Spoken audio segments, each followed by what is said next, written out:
Le remboursement sur Pinduoduo. Qui a déjà remarqué comme moi qu'au bout de 3 ou 4 remboursements, les demandes de remboursement n'aboutissent plus. C'est-à-dire, vous effectuez la demande sur la plateforme, on vous dit bel et bien que votre demande a été acceptée, a été introduite avec succès, mais l'argent n'arrive jamais, jamais sur votre compte. Surtout pour ceux-là qui utilisent les cartes virtuelles. Je vous déconseille de faire vos achats sur les plateformes chinoises avec des cartes virtuelles à la longue. Voilà, donc ne restez pas sur les cartes virtuelles parce que lorsqu'il s'agit de demande de remboursement, ça peut se révéler très compliqué. Alors, j'ai fait l'expérience de la plateforme Pinduoduo. J'ai peut-être 3 ou 4 demandes de remboursement en cours d'exécution. Ça fait maintenant plus de 3 mois. Vous voyez? Donc, il faut dire que je n'ai jamais reçu ces demandes-là. Alors, donc, comment faire? Vous avez effectué l'achat sur Pinduoduo, ça fait 2, 3 semaines ou encore une semaine. Vous ne tenez plus peut-être à patienter. Vous voulez initier une demande de remboursement. Vous avez vu lorsque, bon, je vais peut-être mettre ça sur l'écran. Vous avez vu ce cœur-là sur Pinduoduo. Vous allez à l'intérieur. Vous allez cliquer sur la deuxième ligne. Vous allez arriver sur l'historique de toutes vos dernières transactions.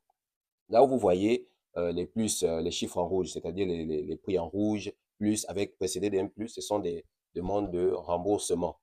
Voilà, vous n'allez pas toucher à ça, sauf si vous avez besoin de regarder les paramètres ou le processus de remboursement. Vous allez aller plutôt sur les chiffres en noir précédés du moins. Vous avez vu moins devant.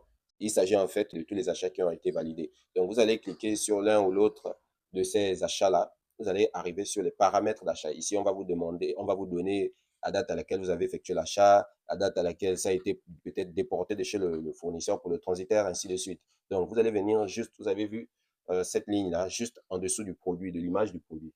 Il y a cette inscription. Vous cliquez à l'intérieur. Lorsque vous cliquez ici, vous allez être redirigé sur les paramètres qui montrent le processus de livraison initial. Vous avez vu cette partie où on montre souvent le graphique en haut et plus bas où on montre l'acheminement du colis. Vous allez cliquer sur l'un ou l'autre de ces 3 boutons juste ici. Quand c'est en rouge, on vous demande, on vous invite de donner votre avis ou bien d'introduire une autre expédition.